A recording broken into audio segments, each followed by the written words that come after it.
52nd District Court. How can I help you?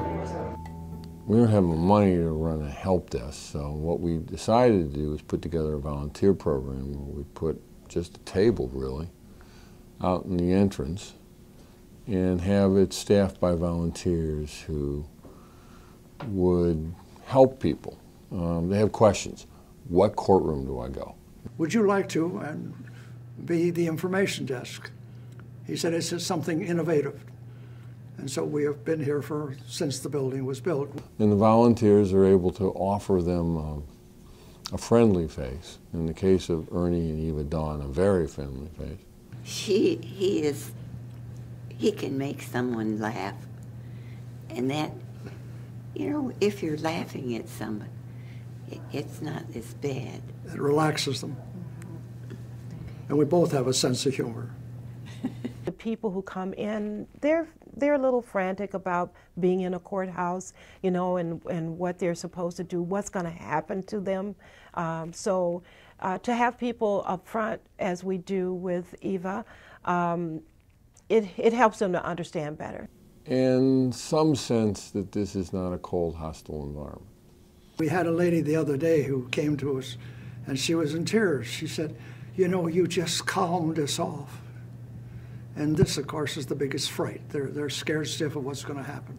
We get two types of volunteers. We get students who are doing it for some sort of class-related work, or who are trying to get an internship, or looking to be able to advance themselves in some way, or we get retirees. We sometimes just take a person by the hand and take them to the court, tell them all of what is going to come.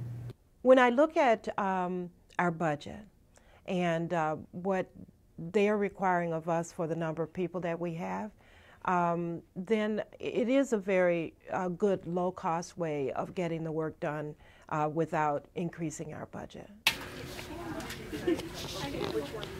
A lot of filing, a lot of filing. We have filing in all the departments, and we do let them float. So we don't necessarily keep them in one department unless they're a student who is volunteering because of a specific subject, like the probation volunteers. Hi, I was calling to see actually how much alcohol content is in the codeine PO4. Right now I'm just getting trained to do PSIs, which are pre-sentencing investigations. I meet with clients, regular clients, I check them in, schedule them for their next appointments. I've just started doing probation violations. And so yeah, it's actually been a lot with my first month just being here. I thought it would be a lot scarier than it initially was, but now I've learned, you see, that everyone's so nice here. They're so welcoming. Everyone is more than happy to help with any questions that I have, and it's been really comfortable, and it wasn't at all how I expected. We have a clerk who's working frantically on a case that's at the counter. They don't have to stop working on that case, take it back to the magistrate, explain what it's there for, and then come back and start again. They can finish up with the person at the counter, hand it over to the volunteer. The volunteer takes it into the courtroom. Without the volunteers, those files are laying around, and it may be on this person's desk or that person's desk, but with the volunteers, it's always put back where it belongs. I've had people tell me many times that they had no idea what a court was like.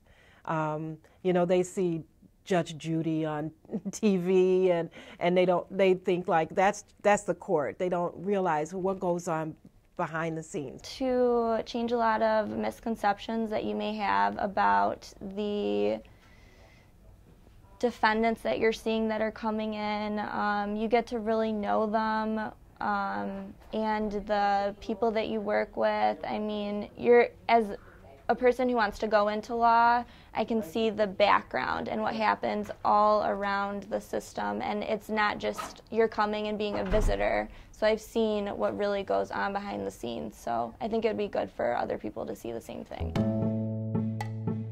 So a sense of humor is the most important ingredient? Well, of course, the beauty of a woman.